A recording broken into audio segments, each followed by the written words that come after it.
చాలా అద్భుతంగా ఉంది. వదిలేస్తే మొత్తం తినేస్తాను, నా సరదా తీరేంత వరకు కొంచెం ఇంకొక తిని వదులుతాను. కానీ చాలా బాగుంది. కానీ ఎంత తిక్కుగా ఉంది మీ ఇక్కడ. So nice.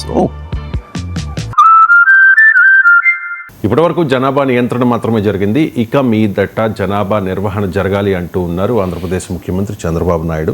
జనాభా పెంపుదలపై త్వరలో ఉత్తమ విధానాన్ని కూడా తీసుకొస్తామని చెబుతూ ఉన్నారు సార్. దాంతోపాటు సంతానోత్పత్తి రేటు బాగా తగ్గిపోతోంది, భవిష్యత్ పరిణామాలు ఆందోళన కలిగిస్తూ ఉన్నాయి అంటూ ఉన్నారు. సరే చంద్రబాబు బయట. ఒకరుంటే ముద్దు, ఇద్దరుంటే పర్వాలేదు, 3 వద్దని చెప్పేవాడిని.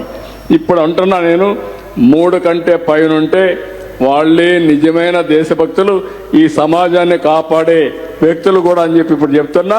అలాంటి వాళ్ళకి గౌరవిద్దాం. ఒకరుంటే ఎక్కువ మందిని కంటే ఎక్కువ దేశభక్తి, జనాభా ఎక్కువ ఉంటే దేశాభివృద్ధి అంటూ ఉన్నారు సార్ చంద్రబాబు నాయుడు. దేశభక్తికి పిల్లలు కనుడకు లింక్ ఏంటో నాకైతే అర్థం కాలే. పిల్లలు ఎక్కువ కంటే దేశభక్తులు అంటే పిల్లలు కనని వాళ్ళు దేశభక్తులు కారా? సో పిల్లలు ఒక్కరే కొడుకుంటే దేశభక్తులు కాకుండా పోతాడా? సో అందువల్ల ఈ దేశభక్తికి పిల్లల కనుక సంబంధం లేదు. తర్వాత చంద్రబాబు నాయుడు చెప్తున్నది పిల్లలు పెంచండి అని మాత్రమే అంటున్నాడు. అది 360 degrees వ్యూ కాదు. పాపులేషన్ నిజమే, డెమోగ్రఫిక్ చేంజెస్ వస్తున్నాయి. చంద్రబాబు నాయుడు చెప్పిన దాంట్లో ఒక ఫ్యాక్ట్ ఉంది, ఫెర్టిలిటీ రేటు పడిపోతుంది అంటే రిప్లేస్మెంట్ లెవెల్ కన్నా తక్కువ పడిపోతుంది. రిప్లేస్మెంట్ లెవెల్ ఏంటి అంటే బర్త్ రేట్, డెత్ రేట్ సమానంగా ఉండడాన్ని రిప్లేస్మెంట్ లెవెల్ అంటారు. ప్రజెంట్ రిప్లేస్మెంట్ లెవెల్ ఇస్ 2.1, అంటే సగటున ఒక కపుల్కు 2.1 చిల్డ్రన్. అంటే మీకు 10 మంది కపుల్స్ ఉంటే 21 మంది పిల్లలు ఉండాలి. సో ఇది మీకు రిప్లేస్మెంట్ లెవెల్. ఇంతకన్నా తక్కువ ఉంటే ఏమవుతుందంటే డెత్ రేట్ ఏమో ఎక్కువ ఉంటుంది, బర్త్ రేట్ ఏమో తక్కువ ఉంటుంది. అప్పుడు జనాభా తగ్గిపోతూ ఉంటుంది. మీకు పుట్టే వాళ్ళేమో తక్కువ పుడుతుంటారు, పోయే వాళ్ళేమో ఎక్కువ ఉంటారు కనుక అది సమస్యగా వస్తుంది. నిజమది. ఆంధ్రప్రదేశ్లో ఇప్పుడు రిప్లేస్మెంట్ రేట్ కన్నా కూడా 1.7, 1.8కి వచ్చారు. కానీ అర్థం కావాల్సింది అంటే ఇది ఒక పార్ట్ ఆఫ్ ద స్టోరీ. కానీ ఆల్రెడీ పుట్టిన వాళ్ళు ఉంటారు కదా, పుట్టిన వాళ్ళు ఇప్పుడు భారతదేశంలో 15 to 19 years మధ్యనే 37 కోట్ల మంది ఉన్నారని అంచనా. సో వీళ్ళందరూ మళ్ళీ పిల్లలకు అంటూనే ఉంటారు కదా. అందువల్ల ఫెర్టిలిటీ రేటు రిప్లేస్మెంట్ లెవెల్ కన్నా తక్కువకు పడిపోయిన తర్వాత కూడా జనాభా పెరుగుదల ఆగదు. ఇది చంద్రబాబు నాయుడు మాటల్లో కనిపించడం లేదు. ఆయన జనాభా ఏదో ఫెర్టిలిటీ రేట్ తగ్గిపోతే అది ఇమీడియట్గా ఒక పెద్ద సంక్షోభానికి కారణమవుతుంది అనే అర్థం వస్తుంది. అది సంక్షోభానికి రాదు. మీరు డెమోగ్రఫర్స్ ఎవరినైనా అడగండి, చెప్తారు. దీన్ని పాపులేషన్ మొమెంటం అంటారు. పాపులేషన్ మొమెంటం అంటే ఏంటంటే టోటల్ ఫెర్టిలిటీ రేటు మీకు బిలో ద రిప్లేస్మెంట్ లెవెల్ పడిపోయినా కూడా కొంతకాలం వరకు జనాభా తగ్గదు, పెరుగుతూనే ఉంటుంది. ఎందుకు పెరుగుతూనే ఉంటుందంటే ఆల్రెడీ పుట్టిన యూత్ ఉంటారు కనుక వారు పిల్లల్ని కంటూనే ఉంటారు. అది కొంతకాలానికి జనాభా తగ్గడం మొదలవుతుంది. మీరు నిన్న హిందూలో కూడా ఒక ఆర్టికల్ వచ్చింది, చదవండి ఎవరైనా. పాపులేషన్ డిక్లైన్ యొక్క క్యారెక్టర్ ఏంటి అనే చాలా డీటెయిల్డ్ ఆర్టికల్ 3 రీసెర్చర్స్ కలిసి రాశారు. అందులో కూడా ఈ కాన్సెప్ట్, పాపులేషన్ మొమెంటం కాన్సెప్ట్ చెప్పారు. అందువల్ల చంద్రబాబు నాయుడు వ్యక్తం చేస్తున్నట్లుగా ఇమీడియట్గా ఏదో పాపులేషన్ తగ్గిపోతుంది అనేది నిజం కాదు. No demographer will accept it. Demography అనేది జనాభా శాస్త్రం. పాపులేషన్ మొమెంటం వల్ల కొంతకాలం వరకు total fertility rate replacement level కన్నా తక్కువ పడిపోయినా కూడా జనాభా పెరుగుతూ ఉంటుంది. ఇది ఒక డైమెన్షన్. రెండవది, జనాభా పట్ల ఒక 360 degree వ్యూ ఉండాలి. ఎందుకంటున్నానంటే జనాభా అనేది 2 రకాలు. మీకు ఒక 11th 5-year ప్లాన్ అనుకుంటాను, వాళ్ళు మాట అన్నారు, మీరు జనాభా అనేదే అంశము కాదు, demographic dividend versus demographic nightmare అన్నారు. డెమోగ్రఫిక్ డివిడెండ్ నేను చంద్రబాబు నాయుడు కూడా ప్రస్తావించాడు. అంటే వర్కింగ్ ఏజ్ పాపులేషన్ ఎక్కువ మంది ఉండడం డెమోగ్రఫిక్ డివిడెండ్ అంటారు. ఇవాళ భారతదేశంలో 2/3 ఆఫ్ పాపులేషన్ వర్కింగ్ ఏజ్లో ఉన్నారు. ఇది డెమోగ్రఫిక్ డివిడెండ్. ఇది 2050 వరకు ఇండియా కొనసాగుతుంది. ఇది అద్భుతమైన అవకాశం.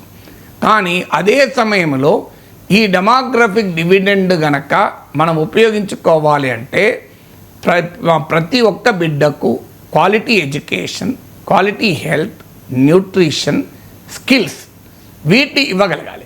వీటిని ఇవ్వలేకపోతే ఏమవుతుంది అంటే ఇదే డెమోగ్రఫిక్ నైట్మేర్గా మారుతుంది. Quality education, quality health, nutrition, employment ఇవి ఇవ్వగలగాలి. ఇవి ఇచ్చినప్పుడు అది ఉపయోగపడుతుంది. అది ఇవ్వనప్పుడు ఏమవుతుంది అంటే డెమోగ్రఫిక్ నైట్మేర్గా మారుతుంది. ఇది మీకు అర్థం కావాలంటే ప్రపంచ ఎగ్జాంపుల్ ఒకటి చెప్తాను, మీకు రియల్ లైఫ్ ఎగ్జాంపుల్ ఒకటి చెప్తాను. ప్రపంచంలో మీకు సౌత్ కొరియా లాంటి ఏషియన్ టైగర్స్ అంటారు. వీరికి లాటిన్ అమెరికా దేశాలకు కూడా హిస్టారికల్గా మనం చూస్తే పాపులేషన్ ఎవల్యూషన్ చూస్తే ఇదే డెమోగ్రఫిక్ డివిడెండ్ అవకాశం వచ్చింది. ఈ అవకాశాన్ని ఉపయోగించుకొని సౌత్ ఈస్ట్ ఏషియన్ ఎకానమీస్, ఆగ్నేయ ఆసియా దేశాలైన సింగపూర్, సౌత్ కొరియా ఇలాంటి దేశాలు ఎడ్యుకేషన్ పైన, హెల్త్ పైన, హ్యూమన్ రిసోర్స్ పైన భారీగా ఇన్వెస్ట్ చేశారు. ఫలితంగా ఇవాళ అవి పవర్ఫుల్ ఎకానమీస్గా ఎమర్జ్ అయ్యాయి. ఇందుకు భిన్నంగా లాటిన్ అమెరికా దేశాలు కొలోనియల్ రూల్లో ఉండడం వల్ల ఆ పని చేయలేకపోయాయి. అందువల్ల ఇవాళ డెమోగ్రఫిక్ డివిడెండ్ అవి ఎంజాయ్ చేయలేకపోతున్నాయి. అంటే ఏ దేశమైనా డెమోగ్రఫిక్ డివిడెండ్ ఎంజాయ్ చేయాలంటే యంగ్ ఏజ్లో పాపులేషన్ ఉంటేనే సరిపోదు, వాళ్ళకు ఎడ్యుకేషన్, స్కిల్, ఎంప్లాయ్మెంట్ లాంటివి కల్పించగలగాలి. మీకు ఇది గ్లోబల్ ఎక్స్పీరియన్స్. నేను లోకల్ ఎక్స్పీరియన్స్ చెప్తాను మీకు. ఒక కుటుంబానికి ఒక్కడే బిడ్డ ఉన్నాడు, వాడు చదువుకోలే, వాడు హవాలాగా తిరుగుతున్నాడు, వాడికి ఉద్యోగం లేదు, వచ్చే అవకాశం లేదు. ఆ తల్లిదండ్రుల పరిస్థితి ఎలా ఉంటే మీరు చూడండి. ఒక్కడే బిడ్డ, ఏ భారము భయంకరమైన భారం అవుతుంది ఒక్క బిడ్డకు కూడా. అదే ఫ్యామిలీ, సేమ్ ఎకనామిక్ కండిషన్లో ఉన్న మధ్యతరగతి కుటుంబం, 5 పిల్లలు ఉన్నారు.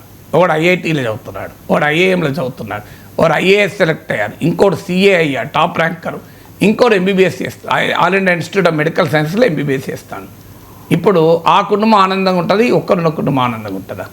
మరి జనాభా తక్కువ ఉన్నారు కనుక వీడు ఆనందంగా ఉన్నాడని చెప్పగలమా? వాళ్ళు 5 ఉన్నారు, వాళ్ళు ఆనందంగా ఉంటారు. దీన్ని రివర్స్ అనుకుందాం.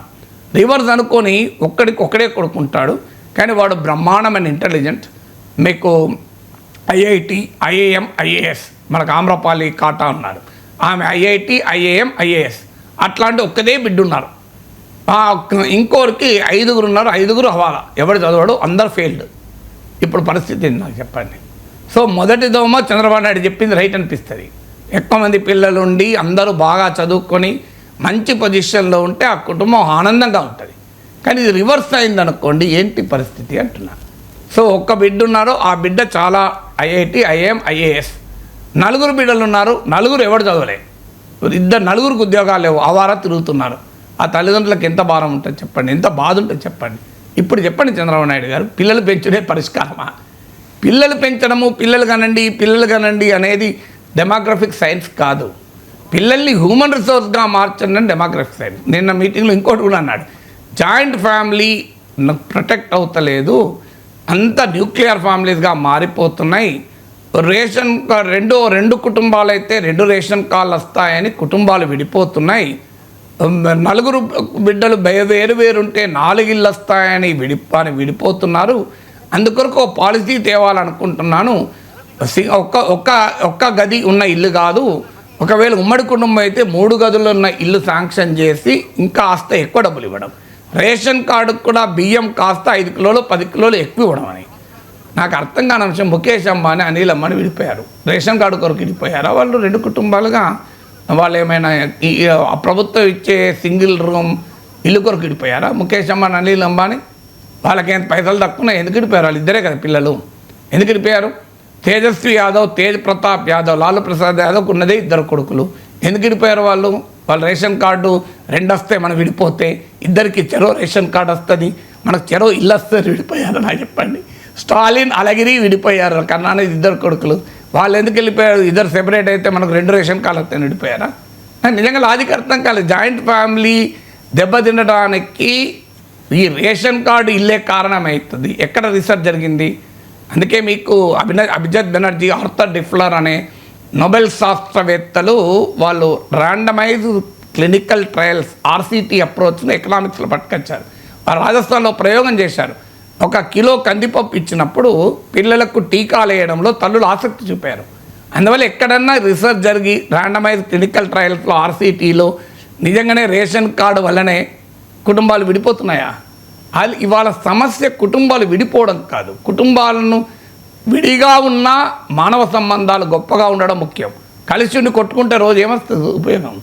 రెండు వేరువేరుగా ఉన్నా ఆ ప్రేమానుబంధాలు ఉంటే అంతకన్నా మించింది ఏమున్నది? అందువల్ల ఇలా జాయింట్ ఫ్యామిలీ దెబ్బతినడానికి రేషన్ కార్డులు ఇండ్లు కాదు కారణం. ఎకనామిక్ మార్పులు వచ్చాయి, మొబిలిటీ మారిపోయింది. నేను మా అన్నయ్య మా అమ్మ నాన్న ఒక్కచోటే ఉండాలని మేము ఇల్లు కట్టుకున్నాం. మంచిగా అందరం కలిసి మంచి డూప్లెక్స్ హౌస్ కట్టుకున్నాం. ఏం జరిగింది? మా అన్నయ్య యుఎస్ వెళ్ళిపోయాడు, మళ్ళీ వచ్చే పరిస్థితి లేదు, అక్కడే సెటిల్ అయిపోయాడు. ఏం చేయాలి? నేను వెంటనే మళ్ళీ మా అపార్ట్మెంట్ కొనుక్కొని ఉంటున్నాను. మా అమ్మ కూడా మాతో ఉంటుంది, మా అమ్మ నాన్న మాతోనే ఉన్నారు. ఏం చేయాలి మరి? ఆడ మా అన్నయ్యను అమెరికా పోవడానికి రేషన్ కార్డు కారణం కాదు, ఇల్లు కారణం కాదు. ఆయన ఆడ బెటర్ ఎంప్లాయ్మెంట్ వచ్చింది, వెళ్ళిపోయాడు. కలిసి ఉందామని అనుకున్నాం, ఒకే ఇంట్లో ఉందాం, అమ్మ నాన్న అన్నయ్య వదిన నేను మా మేడం మా పిల్లలు ఎంత ఆనందంగా ఉమ్మడి కుటుంబం ఉందా అని. ప్రాక్టికల్గా జరగలే. ప్రేమాభిమానాలు ఉన్నా జరగలే. అందువల్ల ప్రాక్టికల్గా జరగవు. మీకు మొబిలిటీ వచ్చాక, ఎంప్లాయ్మెంట్ మారాక, ఎంప్లాయ్మెంట్ ప్యాటర్న్ చేంజ్ అయ్యాక జాయింట్ ఫ్యామిలీ అనేది ఎవరి తరము కాదు. ప్రాక్టికల్గా కూడా జనరేషన్ గ్యాప్ వస్తుంది. నాకేమో ఇడ్లీ దోశ తినబుద్ధి అవుతుంది, నా మనవనికి మనవరకేమో పిజ్జా బర్గర్లు తినబుద్ధి అవుతుంది. మా అమ్మ పిజ్జా బర్గర్లు కూడా తినదు, అసలు నోట్లో కూడా పెట్టదు. మా అమ్మను కూర్చొని పెట్టి ఇవాళ మేము మీకు ఏ టిఫిన్ లేదు, పిజ్జా బర్గర్ ఆర్డర్ చేసిన అమ్మ నువ్వు బర్గర్ తినవాడు తింటుందా? మా అమ్మను ఇడ్లీ తింటుంది కానీ బర్గర్ తిన్నా, నేనే తిన్నా బర్గర్లు. మా అమ్మ తింటుందా? కానీ మా అన్నయ్య పిల్లలు మా మనవలు మనవరాలు వచ్చారు మరి వాళ్ళకి వేరే ఆర్డర్ అద్దు, నువ్వు ఉప్మా ఇడ్లీ తింటారు, వాళ్ళు బర్గర్లే తింటారు. సో రియాలిటీ కదా. అంటే బర్గర్ తినమంటే మా అమ్మ తినదు, ఇడ్లీ తినమంటే వాడు తినడు. ఏం చేయాలి? సో ఇది రోజు ఘర్షణ పడాలనా? అందువల్ల అది కాదు. మా అమ్మకు ఇడ్లీ కావాలి, నా మనకి మనవరాలకు బర్గర్ కావాలి. ఇలా ఎక్కడ కలిసి ఉండడం అనేది కాదు. ఒకే కుటుంబంలో ఉన్న మధ్యలో మానవ సంబంధాలు ఉండాలి. అన్ఫార్చునేట్లీ ఇప్పుడు మానవ సంబంధాలు దెబ్బతింటున్నాయి, అది సమస్య కదా. ఉమ్మడి కుటుంబం సమస్య కూడా కాదు. ఇప్పుడు ఉమ్మడి కుటుంబం ఉండాలన్నా కూడా ప్రాక్టికల్గా సాధ్యం కాదు. ఎవరి ఉద్యోగాలు ఎక్కడ ఉంటాయి. మనుషుల మధ్య ఆ రకమైన పేషెన్స్ ఉండలేదు. ఒకప్పట్లాగా హైరార్కికల్ స్ట్రక్చర్ ఉండడం లేదు. ఒకప్పుడు తండ్రి ఏం చెప్తే నలుగురు పిల్లలు వినేవాళ్ళు, అన్న ఏం చెప్తే తమ్ముడు వినేవాడు. రాముడి కొరకు లక్ష్మణుడు 14 ఏళ్ళు వనవాసానికి వెళ్ళాడు. ఇప్పుడు మా అన్నయ్య రమ్మంటే వనవాసానికి పోతారా? నేను అమెరికాకు పోతలేను, రమ్మంటే రారా వచ్చావు 2 నెలలు ఉండరా అంటే నువ్వు రా అన్నయ్య, నేను నాకు టైం లేదంటున్నా. మా రాముడి కొరకు లక్ష్మణుడు వనవాసానికి వెళ్తే మా అన్నయ్య రాణా ప్రతాప్ కొరకు నాగేశ్వర అమెరికా కూడా పోతలేడు. వనవాసం తర్వాత సంగతి ఎట్లా సాధ్యమవుతుంది ఇది? అందువల్ల ప్రాక్టికల్గా సాధ్యం కాదు. What is practical is give education, give health, give nutrition, give skills, give employment. అప్పుడు పిల్లలు పెంచండి. కానండి క్వాలిటీ లేకుండా ఇవేవీ లేకుండా పిల్లలు పెంచితే నిరుద్యోగ సైన్యాన్ని తయారు చేస్తాం. అది చాలా ప్రమాదం. 5 year ప్లాన్ డాక్యుమెంట్ చెప్పినట్టు డెమోగ్రఫీ నైట్ మేర్గా మారుతుంది అది.